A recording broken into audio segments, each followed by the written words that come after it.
Hi everyone, welcome back to Living Even Keeled. Today I want to talk to you about schedules and how you need to plan what you can in order to kind of create a baseline of foundation of simplicity so that when the world brings its chaos toward you, you have a little bit of a solid footing to stand on. This September, you guys, I am finally sending one of my kids off away from the nest.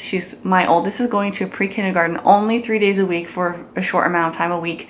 It is not through the school district or anything. It's one that we found that we think is a really good fit for her and for what we want out of a public education. One thing I didn't plan though is there wouldn't be space in the morning class, and my personality is to do things right away first thing in the morning. I'm a morning person. I think children learn better in the morning, although sometimes there are cases where it's too early, but whatever, I was going to do morning and there wasn't space, and so I had to plan what I can. I didn't plan for that, and so now I have to kind of rethink my day. So if you're like me and you have some little ones who are getting ready to do pre-kindergarten and maybe some who are still at home, I want to tell you how I'm laying out my morning schedule, my daily routine that is, and I'll let you know how it goes. This is plan what I can. This is before it's actually happening. The planning stages, I don't know how it's really going to work out, but here's what I've sort of outlined in my brain. Our wake up time will still be the same since we are doing afternoon pre-kindergarten.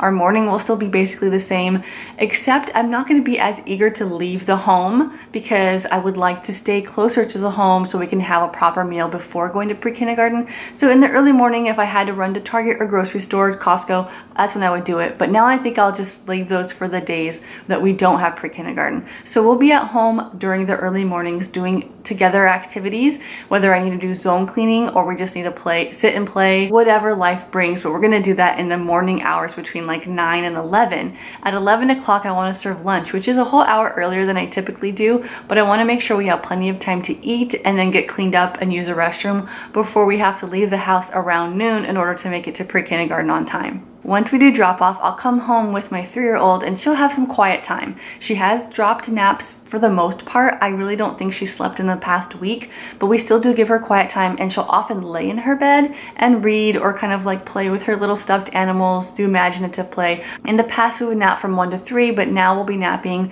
or resting or just having that quiet time probably from like 1 to 2-ish by the time we get home from dropping off and then have to get up and get ready to go pick up. I'm sure that's about the time we're going to have. So then we'll pick up my 4-year-old from pre-kindergarten, come home, have a really small snack, nothing too big because dinner will be served. We like to do dinner like around 5:30. It's not set in stone, but somewhere between 5 and 6. And then after dinner, until about 7, it's just family play. If we are taking a bath that night, we will start around 7 in order to try and get to a bedtime at 8. I do the girls' baths individually. Sometimes we do what we call a sister bath, but typically it's just better to do them one and done, just really quickly, spend a little quality time.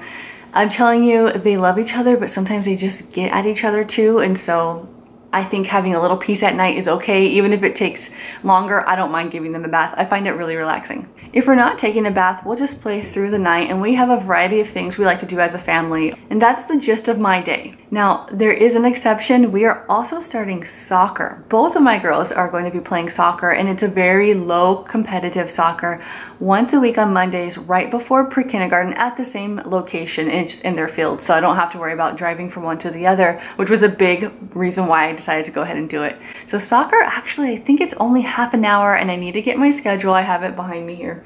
I'm pretty sure it's from like 11:30 to 12.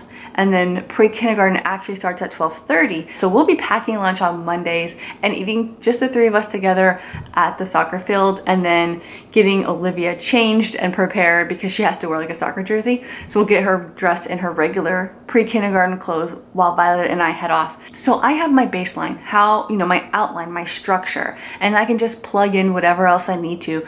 I do think routines are helpful in that way because they take a lot of the guesswork out of the things that you do every single day. So you don't have to think, what time should I leave? Where's this? Where's that? You get those things decided now. So if you want to simplify your September, this is one thing you can do. Plan your basic outline. Plan what you can. It's always a good idea. It's never a waste of time. You won't regret it. September really does seem like another new year. January is a new year, but for those of you who have school age kids, September is also like a new year. You tend to kind of have your memories grouped by grade level often, and so it's the new year for many of you guys. It's time to simplify during this first month to sort of get you through the rest of the calendar year, and then come January you have an opportunity to do that again to get you through the rest of the spring and the rest of the school year. So I hope this gives you an idea of how you can plan your day if you have some little ones still at home and some pre-kindergartners or even kindergartens at school, how you can kind of make it work. I'd love to show you some vlogs of this in action, so if you're not subscribed, please feel free to do so. Everyone is welcome here. I try to live mostly mindfully, but there are times when I don't. I try to live mindfully. I plan for what I can. I try to shop with intention. I meal plan, I budget, but it's mostly that way, that not everything can be predicted. And sometimes I don't feel like it. I just don't feel like it, and I just want to be, and I want to walk around my house wandering around from room to room, wondering what to do, and then drinking coffee and playing with my kids and really doing nothing. But even in doing nothing, you're doing something. You're playing with your kids and you're making memories. So I live mostly mindfully, and if that sounds interesting, please stick around. And if you've been here since the beginning, thank you for sticking with me through all the variety of content that I share with you. And I know that I kind of solidified my channel in a decluttering category, and I always will love to declutter and to live clutter-free, but it's kind of fun to branch out and share other aspects of my life with you. So thank you all for watching, and I hope I see you guys again in my next video. Bye.